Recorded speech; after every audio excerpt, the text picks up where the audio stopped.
Ouais l'équipe, salut à tous, j'espère que vous allez bien, j'espère que vous avez passé un bon week-end. Un petit week-end avec plein de rebondissements en Ligue 1. Et il y a eu, bien évidemment, cette victoire de nos Parisiens samedi après-midi face à l'OGC Nice. Une victoire avec un jeu parisien loin d'être convaincant, loin d'être rassurant. Mais au final, 3 points qui sont précieux, 3 points qui sont importants puisque juste après, avec la plus grande des surprises, les Lyonnais qui se sont inclinés face aux Montpelliérains, pourtant des Lyonnais qui étaient sur une bonne lancée. Et aujourd'hui, les amis, deux surprises. Il y a eu ce match nul des Monégasques face aux Lorientais, des Monégasques aussi qui étaient sur une belle série. Elle s'est arrêtée aujourd'hui avec ce match nul. Et les Lillois, les amis, qui ont fait match nul contre le Stade Brestois.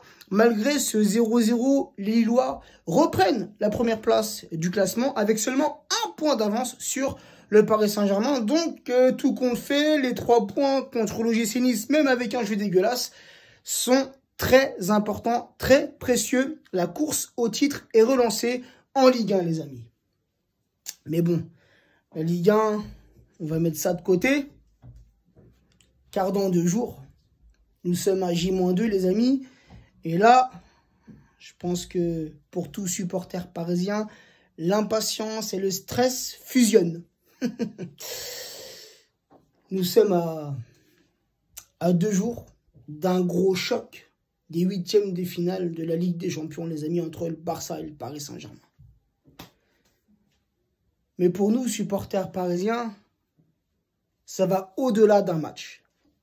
C'est bien plus qu'un match de Ligue des Champions. C'est une vengeance.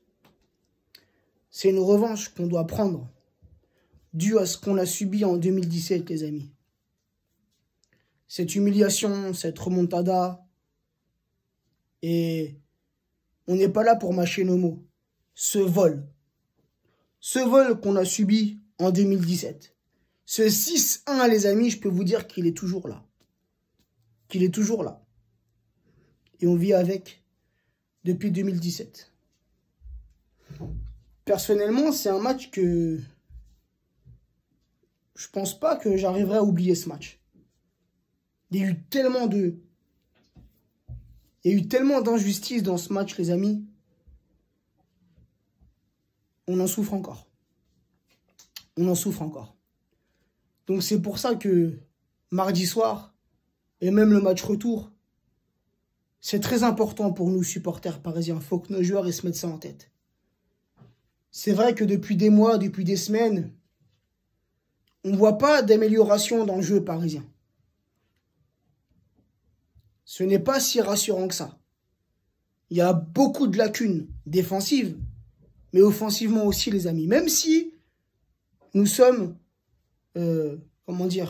l'équipe la plus performante en Ligue 1 offensivement. On est l'équipe qui a marqué le plus de buts, l'équipe qui s'est mangé le moins de buts. Mais tout de même, sur certaines phases offensives, les amis, on rate des choses que normalement, on ne devrait pas rater. Donc c'est vrai que ce n'est pas si rassurant que ça depuis des mois et des semaines. Mais je me dis que là, mardi soir, c'est une autre compétition. Et j'espère que nos joueurs vont prendre ce match à cœur. Il y a des joueurs parisiens qui ont vécu cette remontada. Je pense à Marquinhos, je pense à Kimpembe, je pense à Draxler, je pense à Kurzawa, je pense à Verratti. Peut-être que j'en oublie un autre, mais ça, c'est des joueurs qui ont vécu ce traumatisme. C'était un traumatisme, mes amis. Ils ont vécu ce match, ils ont vécu cette remontada.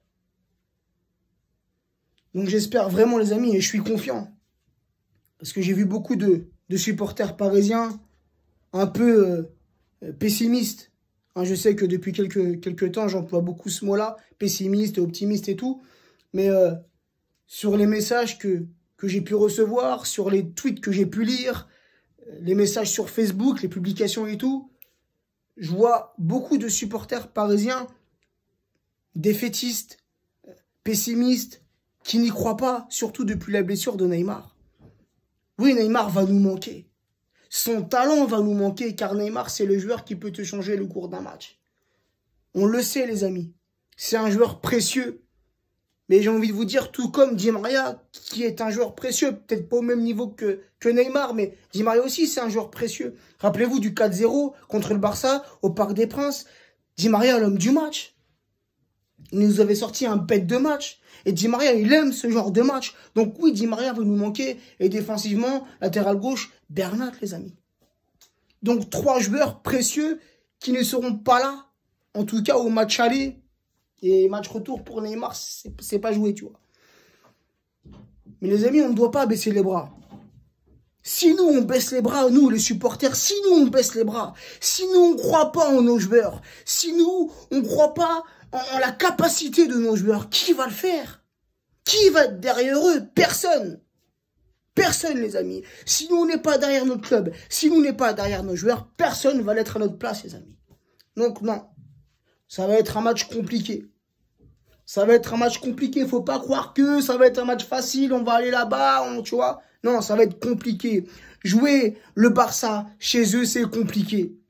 Pour ceux qui ont vu le match hier soir, c'était Barça contre Alaves ou je sais pas quoi là. Ils ont gagné 5-1, je crois. Hein. 5-1. Dites-moi en commentaire si je me trompe de score. Mais en tout cas, ils ont mis un gros score. C'est 5-1, les amis. Donc le Barça revient en forme. Certes, le Barça a très mal commencé son début de saison en Liga. Mais là, ils sont très très performants. Avec un Messi en feu, avec un Griezmann, un Dembélé. Après, bref, je connais pas tous les joueurs barcelonais, mais en tout cas, j'ai vu le match d'hier. Et offensivement, ça y va. Après, défensivement, avec Umtiti, tout ça, les défenseurs, c'est vrai que c'est un peu à la ramasse. Défensivement, il y a beaucoup de lacunes côté barcelonais, mais chez nous, c'est un peu la même chose, tu vois ce que je veux dire? Donc, moi, les amis, je reste confiant, même si je sais que ça va être très difficile. Ça va être très compliqué. Je vois pas une correction. Mais je vois bien un petit 2-3. Hein, je pense que les Barcelonais vont se créer des occasions offensives et vont les mettre. Hein, je pense surtout à Messi, Griezmann. Je pense qu'ils peuvent marquer un but chacun. C'est pour ça que je vois bien un petit 2-3. Et nous, offensivement, on compte sur Mbappé. On compte sur Kylian. C'est vrai que Kylian, depuis le début de saison, en Ligue des Champions, il est plutôt fantomatique. Mais là, on espère qu'il va se reprendre. On espère que ce match-là, c'est le match qui va relancer Kylian en Ligue des Champions. On compte sur toi, Kylian, on compte sur Icardi offensivement, on compte sur Moïse Kean, peut-être que même que Kean sera aligné titulaire. Je ne sais même pas dans quel système de jeu. Là, je fais cette vidéo, en même temps, c'est un peu l'avant-match, tu vois, puisque je ferai pas un avant-match demain. Donc là, tu vois, je sais même pas dans quel système de jeu Pochettino va partir. J'espère de tout cœur que Verratti va être présent. Franchement, Verratti, c'est très important que Verratti soit présent pour ce match. Et ce qui me rassure, les amis, c'est Keylor Navas dans les cages parisiennes. Même si Navas s'est mangé un but ce week-end contre l'OGC Nice, un but où il n'a rien pu faire. Mais Navas, les amis, il est très précieux dans les cages parisiennes. Et je pense qu'on est tous unanimes sur Keylor Navas. Mais voilà, je sais pas trop dans quel système de jeu va jouer. Est-ce que ça va être un 4-2-3-1? Est-ce que ça va être un 4-4-2 et tout? Mais on compte sur nos attaquants pour planter. Donc voilà les amis, c'était une petite vidéo, je l'ai faite comme ça un peu à chaud, t'as vu, j'ai pas donné les stats ni rien, j'ai fait ça comme ça, j'ai pris mon téléphone, je me suis dit vas-y, tu sais quoi, j'ai envie de me vider ce soir, j'ai envie de vider ce que j'ai sur le cœur. Mais s'il vous plaît, là j'ai vu des vidéos aujourd'hui où il y a beaucoup de supporters, et c'est dommage que j'ai travaillé aujourd'hui, parce que franchement j'aurais été au camp des loges, c'est ça qui est beau les amis. Hein, les supporters qui accompagnent les joueurs, je pense que demain matin, certains supporters qui ne travaillent pas vont pouvoir aller au Bourget pour accompagner nos joueurs pour les déplacements. Et ça, les gars, c'est important. C'est important pour nos joueurs, leur faire montrer qu'on est derrière eux. Parfois, c'est vrai qu'on est trop dur. Parfois, on est sévère. Mais supporters parisiens, j'ai envie de te dire, on est comme ça. Nous, on est comme ça, on est impulsif, on est impatient, on veut tout et tout de suite. Mais on aime ce club. Et on aime nos joueurs. On aime nos joueurs. Et ça aussi, il faut le dire, les amis. C'est vrai qu'on les critique souvent. On les critique souvent, parfois on les insulte. T'as vu, parfois il y a des petites insultes comme ça qui sortent toutes seules. Mais nos joueurs, on les aime. Nos joueurs, on les aime. Et on est derrière eux. Et on a confiance en eux. On a confiance en eux pour ce match face au Barça. Et s'il vous plaît, rendez-nous fiers. S'il vous plaît, rendez-nous fiers. Honorez le maillot que vous portez. Honorez ce blason. Honorez ce blason, honorez cet écusson. Et tout le peuple rouge et bleu, tout le peuple parisien sera derrière vous mardi soir. Donc s'il vous plaît, Concentrez-vous pour ce match. Motivez-vous pour ce match. Rendez-nous fiers. Pratiquez un beau football. Et remportez ce match. Remportez ce match. Et c'est un devoir pour vous de remporter ce match. On doit impérativement cicatriser cette blessure de la remontada vécue en 2017.